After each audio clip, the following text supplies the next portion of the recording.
Welcome to Suman TV. నేను మీ సీమ. మనం సాధారణంగా క్రికెట్ మ్యాచ్లు చూస్తూ ఉంటాం. One day cricket match, T20 cricket match ఇలా చూస్తూ ఉంటాం కదా.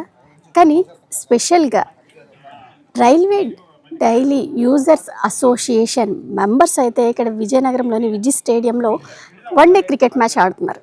అంటే నిత్యం ఉద్యోగరీత్యా విజయనగరం నుంచి వైజాగ్ అప్ అండ్ డౌన్ చేస్తూ ఎంతో శ్రమ కూర్చి అక్కడికి అంటే మార్నింగ్ 8కి వెళ్ళి మళ్ళీ ఈవినింగ్ 10 ఆ టైంకి ఇంటికి చేరుతూ ఉంటారు.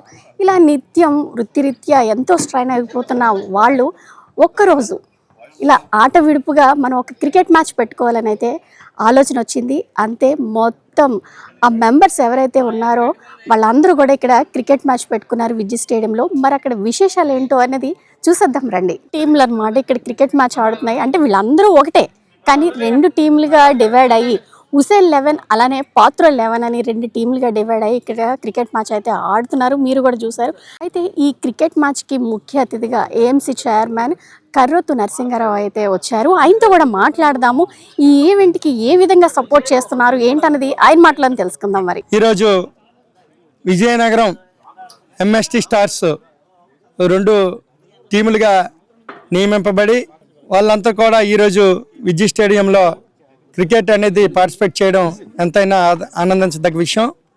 ఈరోజు ఈ కార్యక్రమానికి నన్ను ఆహ్వానించడం, ఈ విధంగా గౌరవంగా వారి తాలూకా ఆప్యాయత అభిమానాన్ని చాటుకునే దానికి నేను రుణపడి ఉంటానని చెప్పి తెలియజేసుకుంటూ, వీరందరూ కూడా వీరు ఎలాగైతే ఈ క్రీడల పట్ల ఆసక్తి చూపిస్తున్నారో ప్రతి ఒక్కరు కూడా సభ్య సమాజం పట్ల అలాగే పిల్లలకి ముఖ్యంగా పౌష్టికాహారంతో పాటు క్రీడలు, వాటితో పాటు చదువు, వాటితో పాటు ఒక మంచి సంస్కృతి సాంప్రదాయాలు నేర్పడం. దీంట్లో భాగంగా ఈరోజు మనం చూసుకుంటే అందరం కూడా చెప్తున్నాం కానీ ప్రకృతిని పూర్తిగా పొల్యూట్ చేయడం జరుగుతుంది. దాన్ని కొంచెం అందరం కూడా బాధ్యత తీసుకొని పర్యావరణాన్ని పరిరక్షించాలంటే ప్లాస్టిక్ని కానీ నిషేధించడం, అలాగే చెట్లు నాటడం, మొక్కలు నాటడం, అలాగే ఇంకుడు గుంతలు తీయడం, అలాగే చాలా విషయాలన్నీ కూడా మనం పరిగణలోకి తీసుకొని సభ్య సమాజానికి ప్రకృతికి ఒక మంచి దీంట్లో నడిపిస్తామని చెప్పి, అలాగే ఒక ఈ క్రీడల పట్ల ఆసక్తి కలిగి ఎంతో ఉత్సాహంగా పార్టిసిపేట్ చేస్తున్న 2 టీములకు కూడా అంటే ఒకే MST స్టార్స్ ఒకరైనప్పటికి కూడా 2 టీములుగా విభజింపబడిన సోదరులందరికీ కూడా పేరు పేరున ధన్యవాదాలు, కృతజ్ఞతలు, శుభాకాంక్షలు. మాది రైల్వే యూజర్స్ అసోసియేషన్ అన్నమాట. అంటే మేము మంత్లీ సీజన్ టికెట్ తీసుకుని ప్రతిరోజు విశాఖపట్నం ప్రయాణించే ప్రయాణికులం. అంటే రకరకాల ప్రైవేట్ గవర్నమెంట్ ఉద్యోగాలు అలాగే వేతన కార్మికులు అందరూ కూడా ఈ టీంలో సభ్యులు. మేము ఉదయం 6 గంటల నుంచి రాత్రి 9 గంటల వరకు విశాఖపట్నంలో పనిచేసి వస్తూ ఉంటాం. అయితే ప్రతిరోజు పడుతున్న కష్టాన్ని మర్చిపోయేందుకు ఈరోజు ఒక రిక్రియేషన్గా మా సభ్యులందరం కలిసి ఈ మ్యాచ్ ఏర్పాటు చేసుకున్నాం. ఈ మ్యాచ్కి మాకు గౌరవ అతిథిగా వ్యవసాయ market committee chairman Shri Karrothu Narasimharao గారు వచ్చారు. ఈ MST అనేది మేము విశాఖపట్నం, అటు బొబ్బిలి, పార్వతీపురం వాళ్ళు కూడా ఉంటారు. అయితే ఇక్కడ ఈ టీం సభ్యులు మాత్రం టోటల్గా విశాఖపట్నం రోజు ట్రావెల్ చేస్తూ ఉంటారు. మేము ప్రతి సంవత్సరం కూడా ఈ క్రికెట్ మ్యాచ్లే కాకుండా అమ్మవారి పండగ, అలాగే ఈ వేసవి కాలం ఇలాంటి సందర్భాల్లో కొన్ని సేవా కార్యక్రమాలు కూడా నిర్వహిస్తూ ఉంటాం.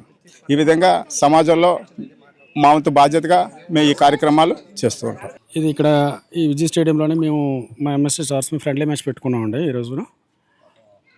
తర్వాత నెక్స్ట్ ముందు అంటే ఇప్పటికి ఒక 3 years అయ్యిందండి మేము ఆడుకుంటున్నాం. ఇక ముందు కూడా ఒక ఫ్రెండ్లీ మ్యాచెస్ నిర్వహిస్తూ అంటే దేనికంటే ఇవన్నీ కూడా ఇప్పుడు ఉంటున్నటువంటి ఈ యుగంలోని యాక్చువల్గా ఏంటంటే ప్రతి ఒక్కరు కూడా హెల్త్ సమస్యలు అనేవి వస్తున్నాయి అన్నమాట. దాని మీద సర్టన్ వయసులో వచ్చేసరికి ఏంటంటే ఈ బ్లడ్ ప్రెషర్ పెరగటాలు, షుగర్లు రావటాలు, సో ఇవన్నీ కూడా జరుగుతున్నాయి. దీనికి అన్నిటికి కూడా విరుడి కింద ఏదో అంటే మాకు మార్నింగ్ వెళ్ళిపోతే 8కి వెళ్ళిపోయిన వాళ్ళు మళ్ళీ నైట్ 8కి వస్తూ ఉండే. ఈ లోపల మాకు అనకూడదు కానీ అసలు ఈ ఆటల మీద గట్టా ఉండడం రోజు ఆడడం కూడా టైం ఉండదు. మాకున్నది ఒక్క ఆదివారం అనమాట. సో ఆదివారాన్ని చక్కగా అందరం కూడా మిత్రులందరం కూడా కలిసి అందరికీ అంటే మ్యాక్సిమం అందరూ కూడా ప్రెజెంటేషన్ ఇస్తున్నారు ప్రతి ఎవ్రీ సండే కూడా. ఆ రకంగానే 3 సంవత్సరాలు బట్టి అవుతున్నది. చక్కగా ఈ ఆరోగ్యాలు కూడా కొద్దిగా ఈ ఎక్సర్సైజ్ తగులుతూ ఉంటే ఎండ తగులుతూ ఉంటే బయటకు వచ్చి ఈ మట్టి వల్ల కూడా ఈ పొల్యూషన్ కొంచెం దూరంగా ఉంటాము అనే సదుద్దేశం మీద ఈ కార్యక్రమం అనేది ఎవ్రీ సండే చేస్తాం. అలాగే మధ్యలోనే ఇలాగే ఈ గ్రౌండ్లో ఆడాలనే కోరికలు కూడా ఉంటాయి కొన్ని వాటిని కూడా ఫ్రెండ్స్తో ఇక్కడ ఆడి వాటిని కూడా తీర్చుకోవడం జరుగుతూ ఉంటుంది. సో ఆ ఉద్దేశం మీద ఇప్పటికీ ఎన్ని సంవత్సరాలు బట్టి ముందుకు వెళ్తున్నాము. ఇంకా ముందు కూడా వెళ్ళాలని ప్రతి మిత్రుడికి కూడా ఈ క్రికెట్ ఆటని ప్రోత్సహిస్తూ ముందుకు వెళ్ళాలని కోరుకుంటూ, ప్రతి ఒక్కరు కూడా నిత్యం ఉద్యోగరీత్యా ఎంతో స్ట్రెస్ ఫీల్ అవుతూ ఏదో తప్పదు కుటుంబాన్ని పోషించడానికి 360 రోజులు కూడా ఉద్యోగం చేస్తూ ఉంటాము, కష్టపడుతూ ఉంటాము. కానీ ఇలాగా వాళ్ళకంటూ ఒక రోజు పెట్టుకొని ఇలాగ ఆట విడుపుగా వాళ్ళు రిలాక్స్ అవ్వడం కోసం ఇటువంటి మ్యాచ్లు కావచ్చు ఏవైనా, అంటే వీళ్ళు అలానే అంటే ఎవరికైనా పండగల సీజన్లో కావచ్చు ఏదైనా సరే మంచి కార్యక్రమాలు కూడా చేస్తూ ఉంటారు. పైడితల్లి అమ్మవారి పండగ కావచ్చు, అలా వీళ్ళందరూ కూడా ఒక అసోసియేషన్ వీళ్ళందరూ కూడా మంచి కార్యక్రమాలు చేస్తూ ఉంటారు, సేవా కార్యక్రమాలు చేస్తూ ఉంటారు అనేది మనం చెప్పొచ్చు. అంటే వీళ్ళు మరొకరికి ఆదర్శంగా నిలిచారని కూడా మనం చెప్పొచ్చు. ఎందుకంటే ఇలా క్రికెట్ మ్యాచ్ పెట్టుకొని వాళ్ళ ఆరోగ్య రీత్యా అలానే వృత్తిరీత్యా కూడా స్ట్రెస్ నుంచి బయటకి రావటం కోసము ఇటువంటి మ్యాచ్లు అయితే కండక్ట్ చేస్తున్నామని అయితే వీళ్ళు చెప్పడం జరుగుతుంది. నాతో పాటు మీరు కూడా చూసారని ఆశిస్తున్నాను. సీమ, సుమన్ టీవీ, విజయనగరం.